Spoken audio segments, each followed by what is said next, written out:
The Dunn family stood at a crossroads of fate. They had inherited Whitmore House. It stood on a hill, shrouded in fog. The house was more than just an inheritance. It was a relic of a bygone era, a time capsule of forgotten lives. Mark and Linda Dunn, the parents, saw potential beneath the decay. Their children, Ryan and Clara, felt a chill run down their spines. The old iron gates groaned as Mark pushed them open. The sound echoed through the stillness, a harbinger of things to come. They crunched up the gravel drive, each footstep a tick of the clock winding towards an uncertain destiny. The house loomed larger with each step they took. Its windows, like vacant eyes, watched their approach. Mark put a reassuring arm around Linda's shoulder. He hoped his smile hid the tremor of unease in his heart. Ryan shoved his hands deep into his pockets, trying to appear nonchalant. Clara, the youngest, couldn't shake the feeling of being watched. She clung to her mother, seeking comfort in her presence.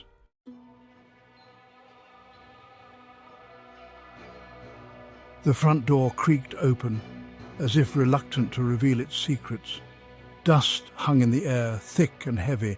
The scent of dampness and decay filled their nostrils, a musty perfume from a forgotten age. Shadows danced in the dim light filtering through grimy windows. The house felt like a tomb, a mausoleum of lost memories. Mark switched on a light, but the bulb flickered and died. The shadows deepened. Linda coughed, her voice echoing strangely in the oppressive silence. Ryan swore under his breath. He hated this already. Clara's grip on her mother tightened. She felt a cold spot on her arm, as if an unseen hand had brushed against her. The house was a labyrinth of dark hallways and cavernous rooms. Each room was a vignette of neglect. Furniture lay draped in dust covers like ghosts of former occupants. Paint peeled from the walls, revealing faded wallpaper beneath. Floorboards creaked ominously underfoot. It was a house frozen in time, trapped in a perpetual twilight.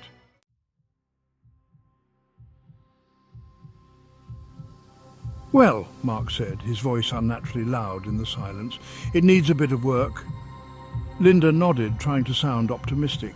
"But just imagine," she said, "we can restore it to its former glory." Ryan snorted. "More like former gory," he muttered. Clara said nothing. She was too busy listening to the silence, a silence that seemed to hum with 1,000 unspoken words. The fog pressed against the windows like a curious spectator peering in. The wind howled through the eaves, sounding like a mournful cry. The house seemed to sigh around them, a sound of ancient timbers settling beneath the weight of time and secrets. The Dunn family had come seeking a fresh start, a chance to rebuild their lives. But Whitmore House had other plans. As the sun began to set, painting the sky in hues of purple and blood orange, the fog outside thickened. It seeped through the cracks in the windows like ghostly fingers reaching out to claim them. The air grew heavy with anticipation, a palpable sense of dread seeping into their bones. The whispers started then, soft at first, like the rustle of leaves. But as darkness fell, the whispers grew louder, more insistent.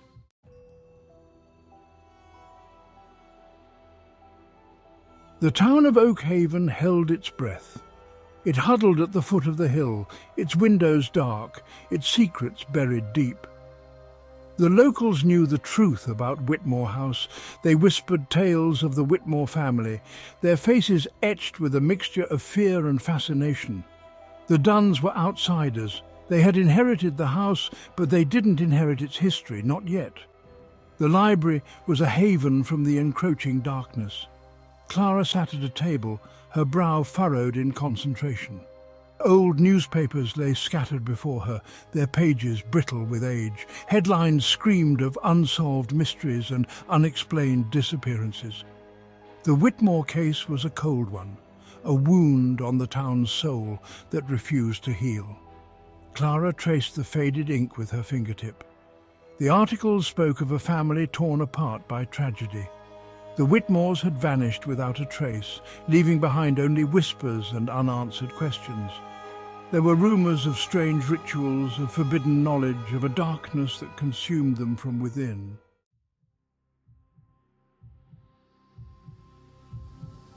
Section 2. The Vanishing. Clara shivered, though the library was warm. The stories sent chills down her spine. They spoke of Amelia Whitmore, the family matriarch. She was a recluse, a woman of shadows and secrets. Some whispered she dabbled in the dark arts, that she had made a pact with forces beyond human comprehension. Her husband Edward was a respected physician, but even he couldn't escape the whispers that followed his wife. Then there were the children, 2 young souls, caught in the crossfire of something ancient and evil. Their names were lost to time, but their fate was not. They vanished along with their parents, swallowed whole by the house on the hill. The townsfolk whispered that the children had been sacrifices, offered up to appease whatever dark entity Amelia Whitmore had awakened. Clara closed her eyes, trying to imagine the terror those children must have felt. The silence of the library seemed to press in on her, suffocating her with the weight of their unspoken screams. She could almost hear the echoes of their laughter in the dusty aisles, the patter of their tiny feet on the wooden floor.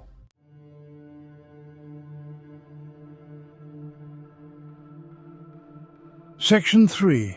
The Weight of Secrets. Clara looked out the window. The fog had rolled in, blanketing the town in an eerie silence. Whitmore House loomed on the hilltop, a silhouette against the dying light. It was watching her, she knew it, watching and waiting.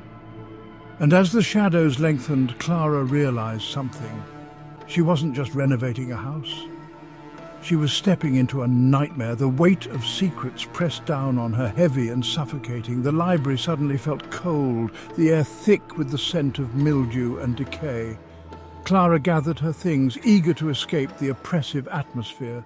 As she stepped outside, a gust of wind tore through the town, carrying with it the whispers of the past.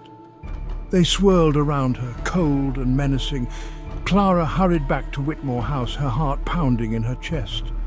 The fog clung to her like a shroud, whispering secrets she wasn't ready to hear.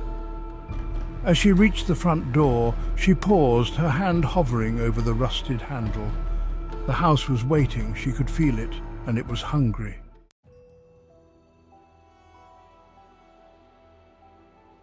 Section 1. First Cracks. The Dunns approached the renovation with a blend of enthusiasm and apprehension. Mark, ever the optimist, saw it as a challenge, a chance to breathe life back into the old house. Linda, practical and grounded, focused on the logistics, meticulously planning each stage of the restoration. Ryan, skeptical and easily spooked, maintained a safe distance, preferring to observe rather than participate. Clara, however, found herself drawn to the house's mysteries. She felt a strange connection to its past, a pull towards the unknown. She spent hours exploring its dusty rooms, running her fingers along the faded wallpaper, imagining the lives that had unfolded within those walls. She felt a presence there, a watchful entity that observed their every move. Days turned into weeks. The renovation progressed, slowly but surely. Yet with each passing day, the strange occurrences intensified. Tools went missing, only to reappear in odd places. Lights flickered erratically, footsteps echoed in the dead of night. The Dunns dismissed these events as mere coincidence, the quirks of an old house finding its voice after years of silence.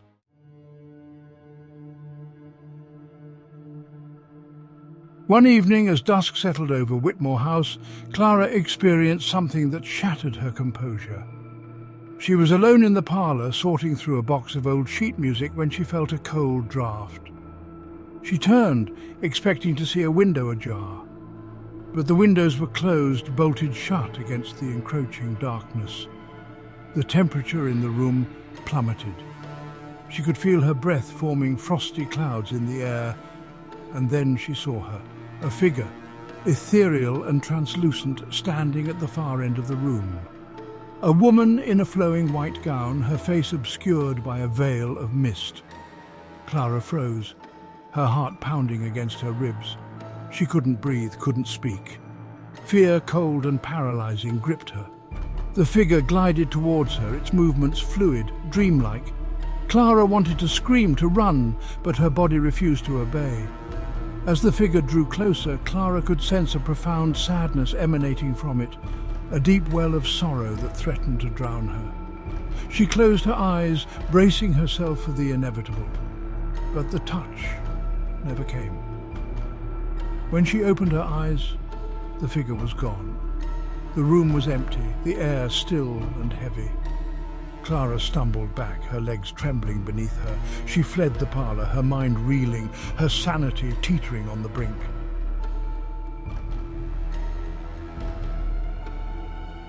The Duns dismissed Clara's experience as a figment of her imagination, a product of stress and overwork. But Clara knew what she had seen. The house was no longer just a house.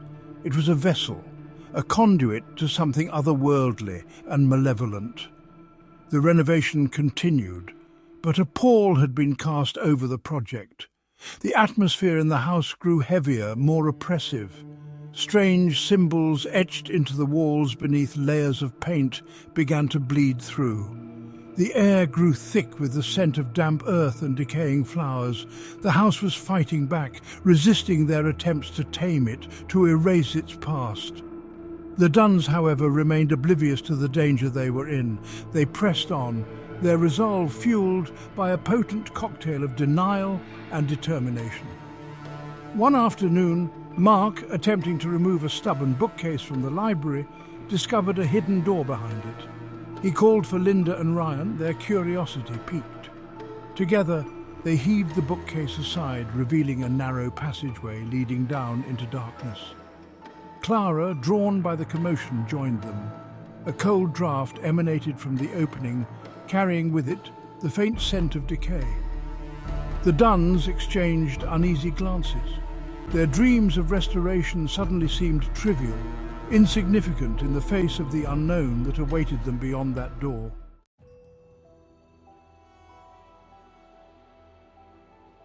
The air in the hidden chamber was stale and cold, heavy with the weight of forgotten years. Mark, ever the pragmatist, produced a flashlight from his tool belt, its beam cutting through the oppressive darkness. The passage descended steeply, the stone steps worn smooth by the passage of time and unseen feet. Clara, her hand trembling on the banister, felt a chill run down her spine. She couldn't shake the feeling that they were crossing a threshold, venturing into a place where they didn't belong. The passage opened into a small, rectangular chamber. The walls were lined with shelves, stacked high with leather-bound volumes, their titles embossed in faded gold leaf. The air was thick with the smell of decaying paper and dust. A single high window, its glass grimy with age, admitted a sliver of pale light, illuminating motes of dust dancing in the stillness. In the centre of the chamber stood a heavy wooden table, its surface littered with scrolls, quills, and dried inkwells.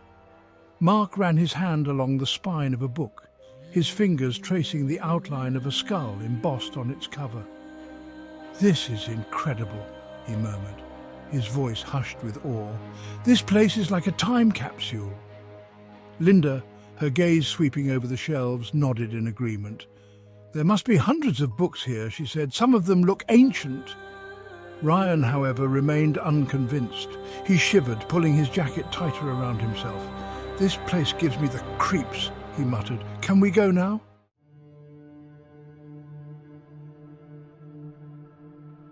Clara, drawn by an unseen force, moved towards the table. She picked up a scroll, its parchment brittle with age. The script was unfamiliar, a swirling, angular calligraphy that seemed to writhe on the page. As she touched it, a jolt of energy surged through her, a sensation of cold fire racing up her arm. Images flashed through her mind, vivid and terrifying, shadowy figures chanting around a flickering fire, a woman in white weeping tears of blood, a child's scream echoing in the darkness. She gasped, dropping the scroll as if it had burned her. "Clara, are you all right?" Linda rushed to her side, her face etched with concern. Clara stumbled back, her breath coming in ragged gasps. "I saw something," she whispered, her voice trembling. "When I touched the scroll, images, horrible images." Mark frowned, his skepticism evident. "It's just your imagination, honey," he said. "This place is full of history. It's easy to let your mind run wild." But even as he spoke, Mark couldn't shake the feeling that something was amiss. The air in the chamber seemed to crackle with energy, a palpable sense of something ancient and malevolent stirring from its slumber. The silence was broken by a faint whisper, a sibilant murmur that seemed to emanate from the very walls themselves. Ryan's eyes widened in alarm. "Did you hear that?" he whispered, his voice barely audible. "What was that?"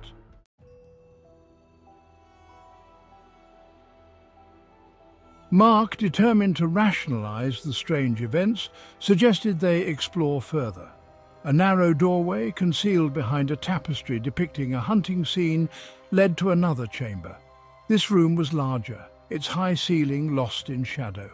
A musty odour hung in the air, a blend of dust, decay, and something faintly sweet and cloying. Clara's gaze was drawn to the walls, which were adorned with portraits, their gilded frames tarnished with age. The faces that stared back at her were stern and unforgiving, their eyes seeming to follow her every move. As they moved closer, Clara realized with a jolt of unease that the portraits depicted the former inhabitants of Whitmore House, their gazes fixed on eternity. There was Amelia Whitmore, her pale face framed by raven-black hair, her eyes as cold and unforgiving as the grave. Beside her stood her husband, Edward, his features etched with a weariness that seemed to transcend the canvas. And there, at the centre of the gallery, hung a portrait of two children, a boy and a girl, their hands clasped, their faces frozen in expressions of innocent joy. Linda gasped, her hand flying to her mouth. "Oh my God," she whispered, "those children! They look exactly like the ones in the photograph." Clara's blood ran cold. She remembered the faded photograph she had found in the attic, the one depicting the Whitmore family gathered on the front lawn. The children in the portrait were the spitting image of the children in the photograph, their features identical, their smiles eerily similar. It was as if time had stood still, as if the children in the portrait had been plucked from that bygone era and preserved on the canvas.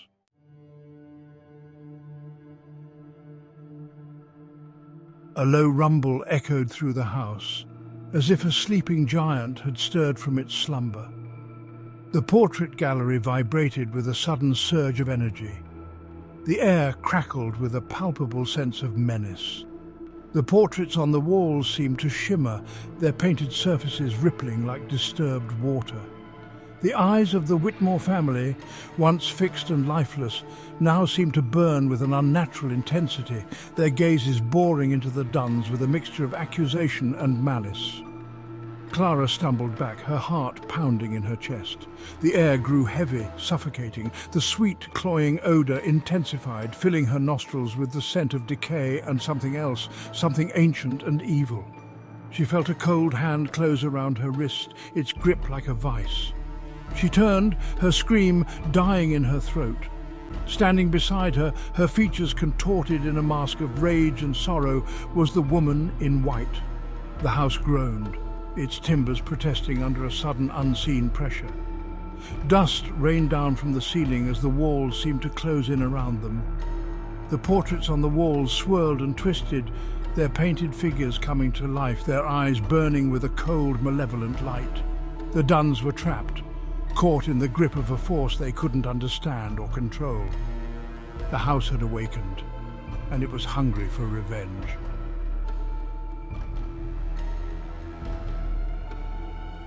The house creaked and groaned around them. The portraits in the gallery seemed to pulse with a life of their own, their eyes burning into Clara's soul. Terror, raw and consuming, threatened to overwhelm her. But through the fear she felt a strange pull, an insistent tug from the depths of the house. It was the attic, she realized, its presence calling to her like a beacon in the darkness. She tore her gaze from the spectral figure beside her, her heart pounding against her ribs. "I have to go," she gasped, her voice barely a whisper. "The attic, it's calling me!" Her parents, their faces pale with terror, exchanged a look of desperate concern. "Clara, no!" Linda cried, her voice shrill with panic. "It's too dangerous!" But Clara was beyond reason, her will hijacked by a force she couldn't comprehend. She wrenched her arm free from the spectral woman's grasp, her flesh tingling where the cold, clammy hand had held her. Ignoring her parents' pleas, she stumbled towards the doorway, drawn by the attic's insistent call. The air grew colder as she ascended the stairs, each step taking her further into the heart of the house's darkness.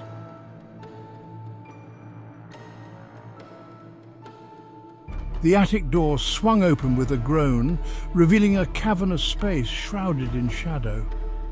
Dust motes danced in the faint light filtering through grimy windows, swirling and shifting like 1,000 tiny ghosts. The air was thick with the weight of sorrow, the residue of countless tears shed and whispers silenced. Clara stepped inside, her senses on high alert, her heart pounding a frantic rhythm against her ribs. Images flickered across her vision, fragments of memories not her own. She saw a woman, her face etched with despair, clutching a locket containing the miniature portraits of 2 children. She saw a man, his shoulders slumped with defeat, pacing the attic floor, his anguished cries echoing in the silence. She saw the children, their faces pale and drawn, their eyes wide with fear, huddled together in a corner, their laughter choked into sobs. The visions swirled and coalesced, forming a tapestry of despair, a symphony of suffering that resonated deep within Clara's soul. She understood now. The house wasn't malevolent, not in the truest sense. It was a vessel of grief, a repository of pain and loss. The Whitmores were trapped here, their spirits tethered to the house, unable to find peace.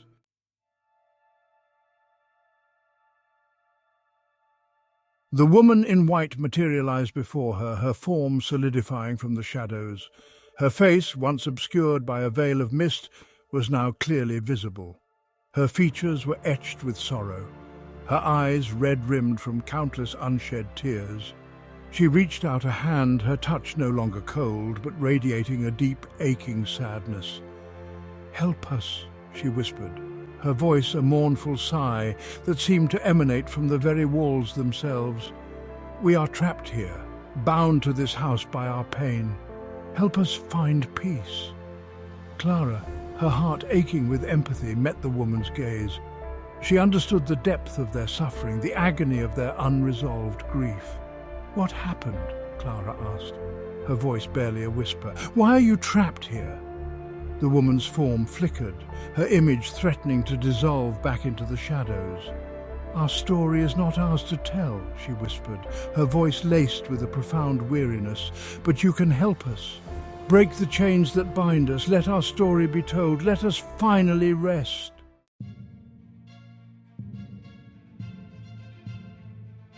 As the woman in white spoke, the storm outside reached its crescendo. Wind howled through the eaves, rattling the windows in their frames. Rain lashed against the roof, a relentless torrent that threatened to tear the house apart. The attic seemed to vibrate with the storm's fury, the air alive with a raw, untamed energy. Clara, her heart pounding in her chest, felt a surge of determination. She would help the Whitmores find peace. She would break the chains that bound them to this house. She would bring their story to light.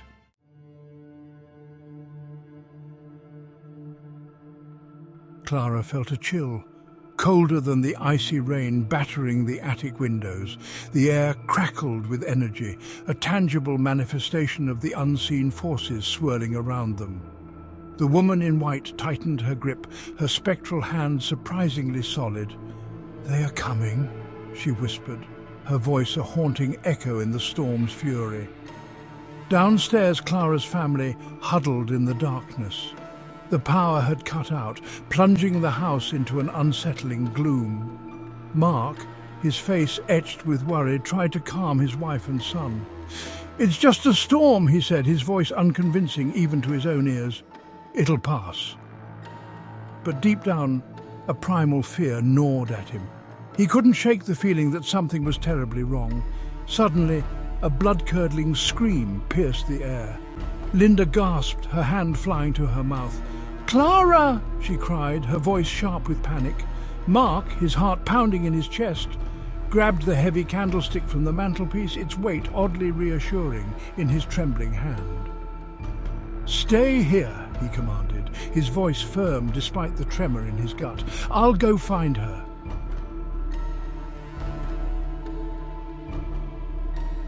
Clara watched in terror as the portraits in the gallery came to life.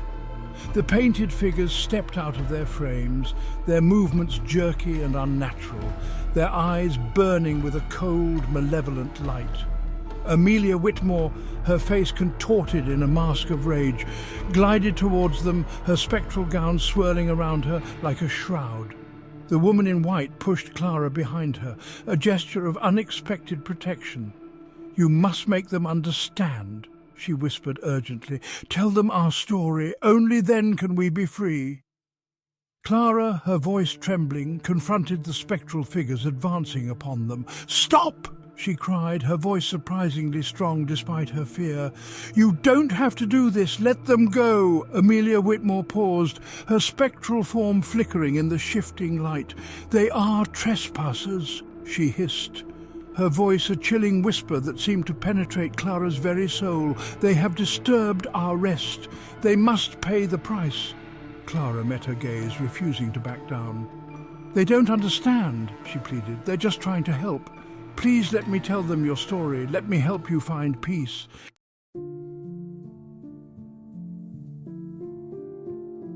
Clara stood with her family in the attic, the storm raging around them.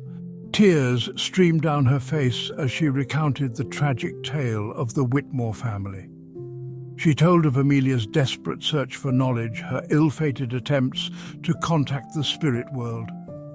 She told of Edward's growing fear, his futile attempts to reason with his increasingly unstable wife.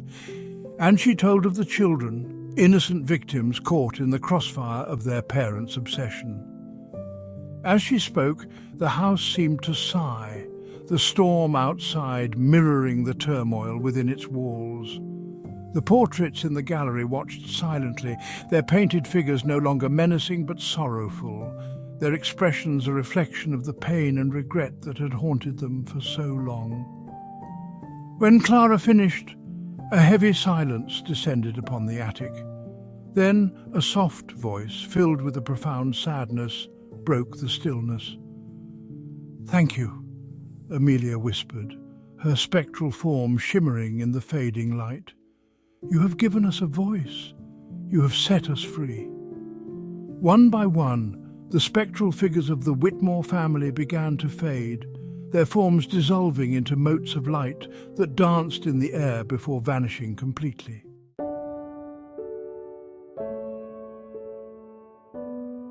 As dawn broke, painting the sky in hues of pink and gold, the storm subsided.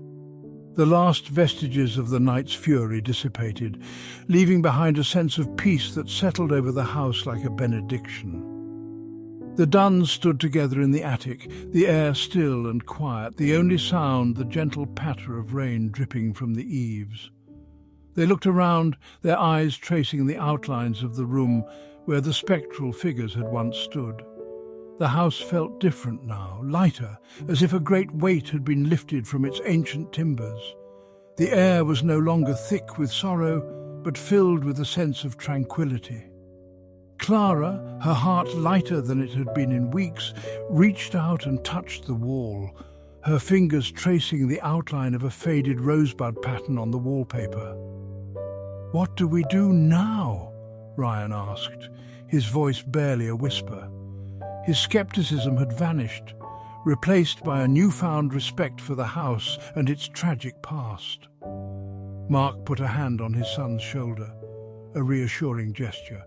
"We honor their memory," he said, his voice firm with conviction. "We tell their story, and we make sure that Whitmore House is no longer a place of sorrow, but a place of peace."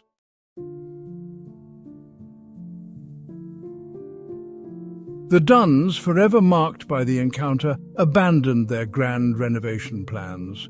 Instead, they embarked on a different kind of restoration.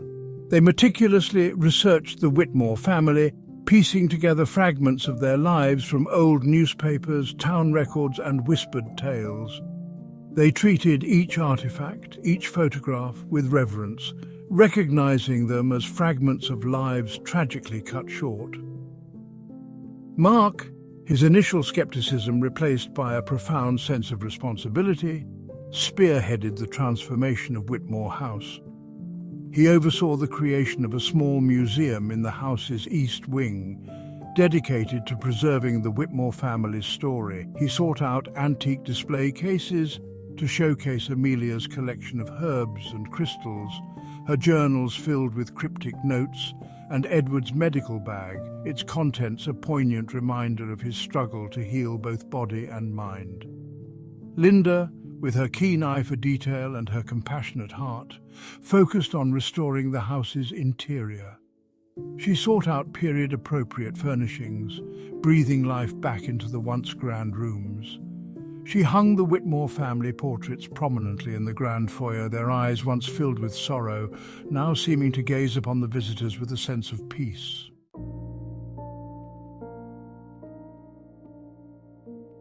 Ryan, his initial fear replaced by a grudging respect for the house's history, found himself drawn to the task of maintaining the grounds. He meticulously tended to the gardens, planting roses and lavender, their fragrance a sweet counterpoint to the lingering scent of sorrow that clung to the house. He repaired the crumbling stone walls and the wrought iron gates, ensuring that the house remained a place of beauty, a testament to the enduring power of memory. Clara, forever changed by her encounter with the woman in white, became the self-proclaimed caretaker of the Whitmore legacy.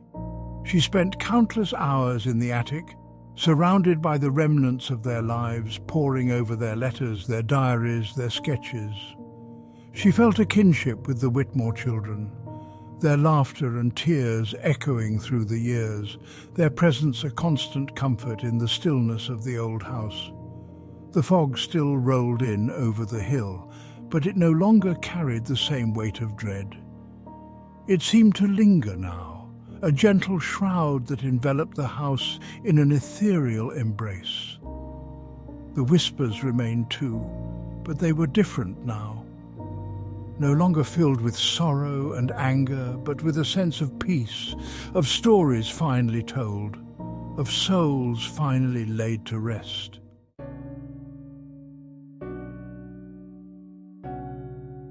Whitmore House stood on the hill, a beacon in the shifting mists.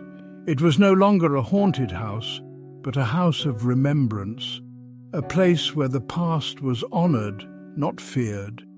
Visitors from neighboring towns and far-off cities flocked to the house, drawn by its tragic history and the Dunns' dedication to preserving it. They wandered the halls, their footsteps echoing on the wooden floors, their voices hushed with a mixture of awe and respect.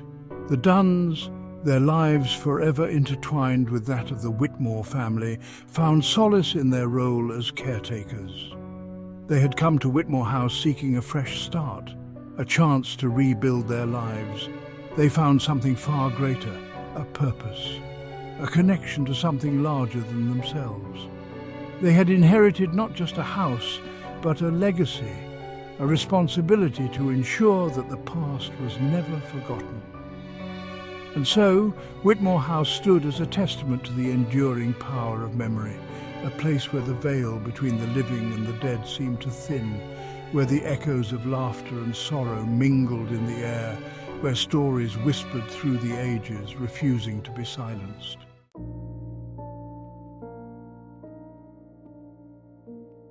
The Dunns, their hair now streaked with silver, knew that their time as caretakers would one day come to an end. But they took comfort in the knowledge that Whitmore House would live on, its walls bearing witness to the joys and sorrows of generations past, its spirit forever entwined with the souls who had walked its halls. And as the sun dipped below the horizon, casting long shadows across the manicured lawns, a soft breeze rustled the leaves in the ancient oak trees, carrying with it the faintest of whispers, a chorus of voices united in gratitude, whispering their thanks to the family who had given them back their voices, who had allowed their stories to be told, who had finally, after all these years, set them free.